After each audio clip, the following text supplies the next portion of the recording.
Saludos.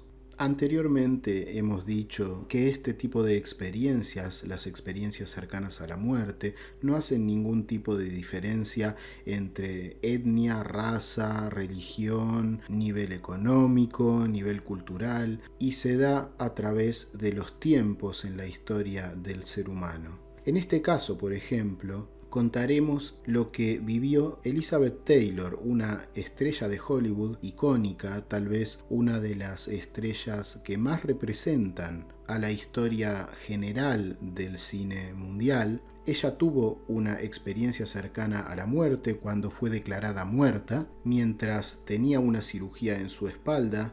Hay complicaciones y básicamente ella deja de respirar y en cierto punto es declarada muerta, al punto en que ella comentaría tiempo después que incluso pudo leer su certificado de defunción y demás papeleo que tenía que ver con el registro de los pacientes fallecidos. Pero ella volvió. ¿Qué es lo que experimentó en esos momentos en los cuales estaba sin signos vitales? Bueno, ella comenta que podía ver, como si estuviera flotando sobre su cuerpo, a los médicos que estaban allí tratando de salvarla, e incluso escucha perfectamente cómo dicen que la habían perdido. Ella quería decirle a los médicos que no era así, que ella estaba viva y que estaba viendo esa situación, pero obviamente no podía hacerlo.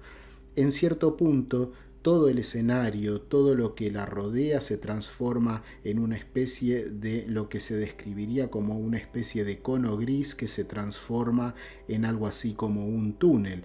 Y este túnel está invadido por esta tradicional en estas experiencias luz, esta luz que representa algo así como la energía creadora superior, algo que hace que todo el que vive estas situaciones se sienta en un estado de gozo indescriptible, una luz que es amor puro, es felicidad pura, es una luz que hace que la persona se sienta completamente a salvo y entienda que nada malo puede ocurrir. Ella viaja por este túnel de luz y en cierto momento se encuentra totalmente rodeada por esta luz. Ella describiría que incluso se siente como en una especie de flujo, en una especie de suave oleaje. Había una cierta textura en esa luz que todo rodeaba. Era de un blanco perlado. Era una sensación totalmente, incluso físicamente, si se puede decir esto en un estado espiritual. Era físicamente agradable estar allí. Ella dice que estar flotando en esa situación era como estar rodeada de algo que era similar al mercurio líquido. Era una sensación muy cálida además, y todo estaba penetrado por esa increíble luz de lo que parecía ser un sol, una especie de sol blanco que todo lo llenaba, que todo lo conectaba, una luz que hacía que ella se sienta en cierta forma algo así como bienvenida, según lo dice ella misma. Así que en ese entorno ella vería gente que ya conocía y que había partido de la vida, pero sobre todo lo que más trae al volver a la vida física desde esa situación es el recuerdo de haber encontrado a su esposo, uno de sus esposos, la persona que realmente marcó su vida y el cual había fallecido el día 22 de marzo de 1958 cuando estaba en su avión privado. El avión cae cerca de Nuevo México, sufre una falla y bueno, se pierde el control del avión y se estrella. Mueren todos los que iban lamentablemente en ese avión, incluyendo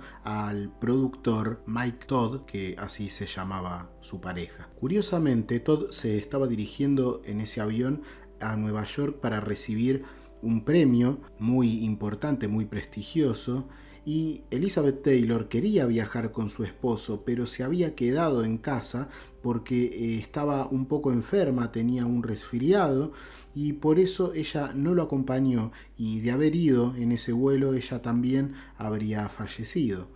Así que ella lo encuentra allí, lo reconoce porque ve su sonrisa y lo identifica, y luego ve completamente a su pareja y ella es invadida lógicamente por una felicidad absoluta. Así que ella, al verlo, obviamente quiere quedarse con él, está dispuesta a quedarse allí, pero él le dijo que no podía hacer eso. Él le dijo exactamente: no, no es tu tiempo, tienes que luchar para volver, todavía tienes mucho que hacer, tienes que luchar.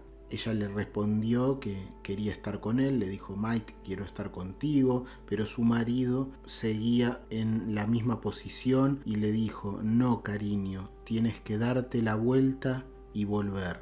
No, no puedes quedarte, yo voy a estar aquí, todavía tienes mucho que hacer, no te puedes rendir. Y así, luego de esto, ella repentinamente vuelve a la sala de operaciones en donde aún estaba. Desde ese momento ella contaría que pierde absolutamente todo temor a la muerte, porque no duda que ya ha estado allí y que lo que le espera es ese reencuentro. Lo que espera al otro lado no es otra cosa que lo más querido por ella, que era su esposo, el cual había fallecido. Así que el resto de su vida ella la vivió con un total convencimiento de que esto era solamente una parte en el continuo eterno que es la vida del alma humana y de la conciencia. Al volver ella a la vida física, necesitaba contar lo que había ocurrido, lo que había vivenciado.